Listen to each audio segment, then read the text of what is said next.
It is Lamar Jackson season. What is going on, guys? It is Alex coming back at you with another video, and today we're taking a deep dive into the 2023 Baltimore Ravens. So if you guys are new, feel free to like, comment, subscribe. Doing this for every single team in the NFL. Yeah, I know these videos don't do too well, but I know that those of you who do watch it really do appreciate it. Also, is really good to teach me about the rosters as well. Something I kind of missed doing last year, and honestly, this format that I'm doing is something I could do, and it's actually really fun, and I really would appreciate it if you guys do give me some feedback on it, because I like to make good content for y'all. Let's jump right into the offense here. You guys are gonna see some pretty high grades.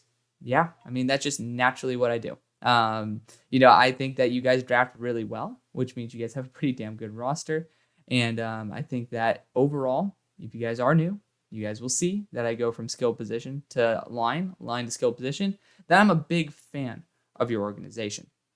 So let's start out. Lamar Jackson. He is the man. He is a super weapon. I thought about potentially trolling you guys and putting RB for him, but I'm not going to be that much of a dick. I am a Steelers fan, but I'm not going to. I try to keep a little bit unbiased in this situation for sure. But Lamar Jackson is one of the creme de la creme when he is healthy. When he is active, just got a new contract, and I think that, hopefully that gives him the motivation to be able to live up to that contract. As somebody who was also rooting for the Bears as a kid, I do have to say that, like, Jay Cutler makes me a little bit scared of when quarterbacks do get money, that they kind of become a little bit more complacent. Regardless, that is not a topic for today. Running back-wise, J.K. Dobbins, I do feel like that could be one of the weaknesses. You guys have plenty of good enough guys for sure. I just don't think J.K. is elite. I don't think you guys think J.K. is elite. And people were drafting Bijan Robinson to you guys if he ever made it there.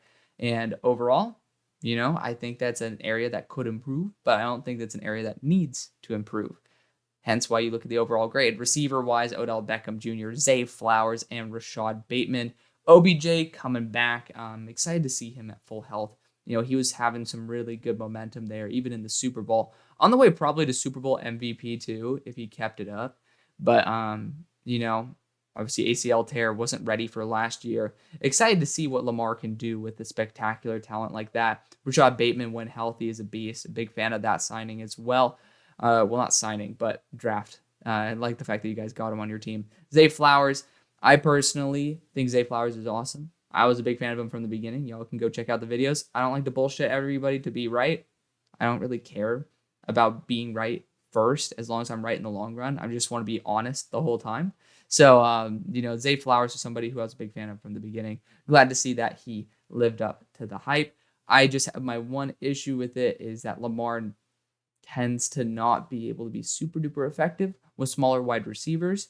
That's my only concern. But besides that, he's going to be a really fun weapon to see used. And I hope Lamar ends up proving me wrong. I mean, that's the thing. As much as I want the Ravens to burn as a Steelers fan, as a fan of the NFL and an owner of this show, I personally love just good football. And I think that I'm willing to put my ego aside in order to be able to see something fun like this. Left tackle, Ronnie Stanley, he's one of the best when healthy. Issue has been pretty much health. Ben Cleveland, solid draft pick a couple years ago. I believe he was a third rounder from Georgia. He's been consistent. I personally do miss, I'm forgetting the name of the center that is on, why am I tripping? He's on the Panthers right now. Regardless, I definitely miss him on this team. Tyler Linderbaum was a top, I think, he might have been like number 6 on my board that draft. So you guys know how much I love that. Kevin Zeitler, he's a good, consistent veteran there. Morgan Moses, I'm a little bit more worried about personally.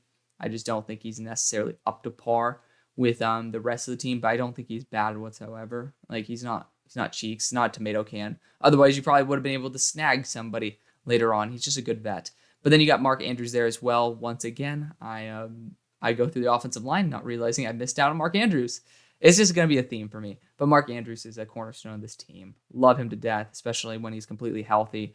Very fun weapon to use. Fullback is going to be one of the guys. This is going to be one of the teams that features a fullback, and Patrick Ricard. Certainly a good player, but, I think Rashad Bateman, when fully healthy, is going to be a much better player overall, much more impactful. Zay Flowers, probably going to be your rookie of the year. I don't really think that there needs to be much discussion there. But Isaiah Likely, somebody, especially if Mark Andrews has some health concerns, is going to step up in a big way. We saw flashes of it last year. Never really took that big step forward, but I'm very excited to see it. Other notable backups, you have Devin Duvernay, who I was a huge fan of coming out. Daniel Falele, speaking of that right tackle spot, having a really good mentor like Morgan Moses is as good as you can ask for that. Voorhees, he was one of my favorite players, and he was my offensive lineman number 1 coming into the year. Fell a bit because I think that his play style wasn't necessarily up to par.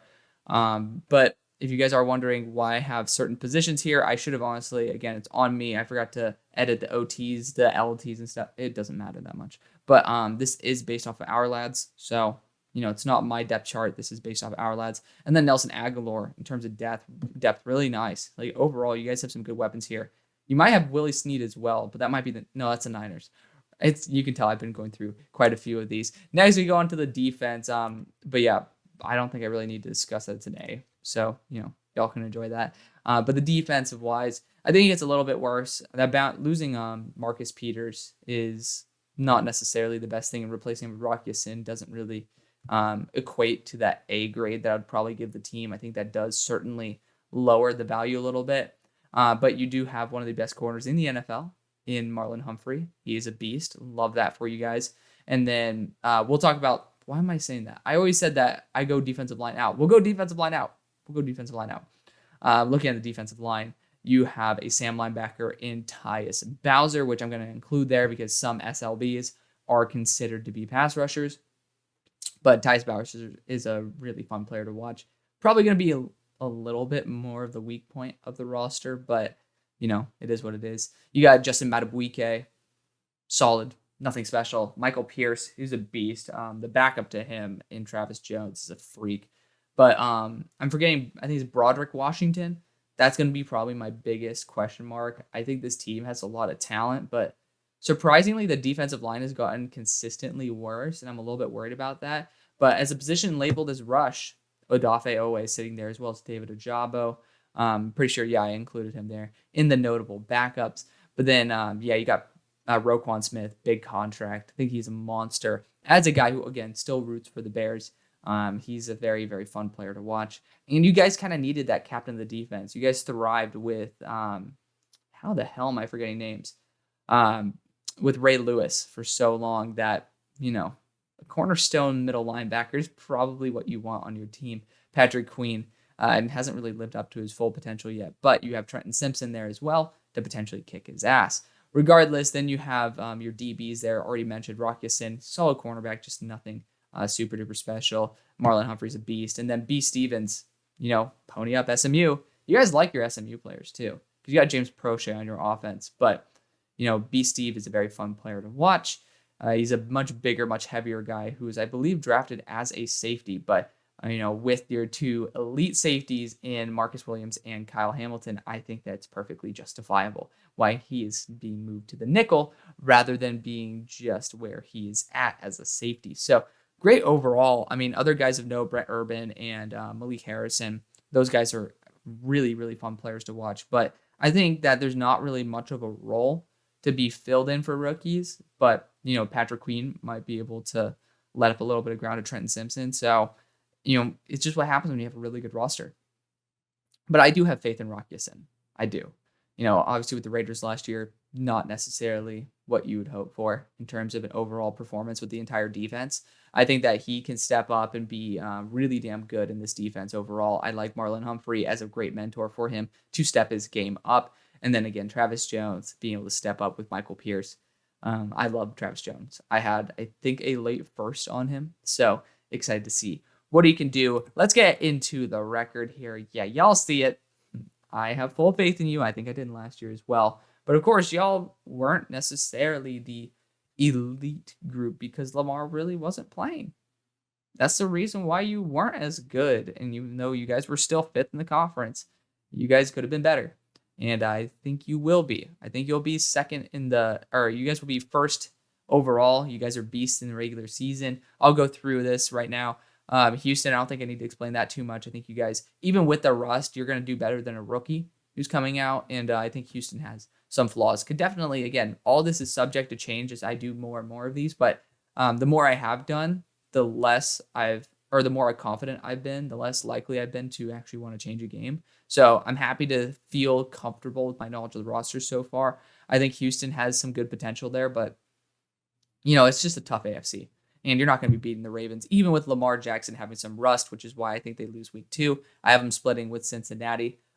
It's the AFC North. They're naturally probably going to split anyways, but you're in Cincinnati and you have some rust on you. Probably not the best recipe. Then you got Indy. That's just a tough game. That's a tough game for Indy to win. I am rooting so hard for Indianapolis, but the more I think about it, it's going to be tough to compete. Even though they have a good roster, again, it's a rookie. Early on, it's going to be tough. Then you got Cleveland here. Also, you have a new coach too. So, they're also working through with that. Cleveland, talking about rust. Deshaun Watson's still working off his rust. And I think this team's just better overall. Then you got Pittsburgh in there. That's a game you technically could toss up. I decided to be the honorable one and fall on the sword for you guys and give you guys both games against Pittsburgh. But, Pittsburgh's a damn good team. This could easily be another split. You guys could be, again, at 12-5 very easily. I mean, if Cleveland ends up being able to kick your ass, it could end up being 2 losses in a row right there. A weird start to the season. But I don't really have much of an issue versus Tennessee there in week 6. I had them beating the Bengals, but that's because they seemed to have the Bengals number. Now we have Detroit. I think Detroit is lacking that wide receiver 1, and I think that they missed the mark when it came to reaching for their Super Bowl run. And that really hurts me because I was one of those guys saying, like, hey, if they hit the draft, I think they're going to make the Super Bowl. I think it's them and the Eagles. They didn't do what they needed to do, in my opinion. Arizona. I might give them an 0-17 record. Seattle, you're at home. If you're away, again, I've been feeling this way about them. I think that naturally Seattle has the ground and pound game to potentially cause enough attrition against that defensive front. So then you have Cleveland again. I just think that overall you guys are a better team. Cincinnati, again, I split them. Los Angeles, you're in LA. I think LA is a high octane team, and this is certainly a game that Los Angeles can compete in. So very excited to see another AFC competitor right there and another AFC contender, I mean. Then you have the Rams. I've been saying this a lot. Have no faith in the Rams overall, but that could change. It's one of those teams that drafted pretty damn well, so I might be able to change my opinion on them after the fact. Don't think it would affect this exact record, but overall, it might. At Jacksonville, you're in Florida. That's why I'm just going to do that. Jacksonville's a damn good team, and they have major home advantage. I'm probably going to be leaning most teams that have geographical advantage. At San Francisco, I have that with Brock Purdy, but I also think that he's just not going to be 100% himself this season. I think he's a damn good quarterback for sure, but I think that this team is 1, more high octane, but 2, also just, you don't have to really worry about Brock Purdy's shoulder. You probably should be sitting out for a year or 2. That's what happens with a lot of these shoulder injuries, but they say he's going to be coming back. He's going to be ready after week 1. Ready. I can guarantee you that's when he's going to be ready to start practicing, when he's fully recovered. And I sure as hell, if I have Trey Lance, I'm saying, dude, I want my quarterback, Brock Purdy, to be at 100%. I'm going to wait till after the bye week and just make sure he's up to snuff. So it is what it is, but I still think you guys are able to beat him. Then Miami, you're at home. I think you guys have the talent to be able to beat Miami. And Lamar has Miami's number, so pretty interesting. And then again, I'm giving you guys the love by being able to beat Steelers there. But if you guys do have a 2-win lead or over the next contender in the AFC, could definitely end up being a loss by you guys resting your starters. We'll see what happens there, but that's going to be the video. Thank you guys so much for watching. See you guys on the far side. Peace.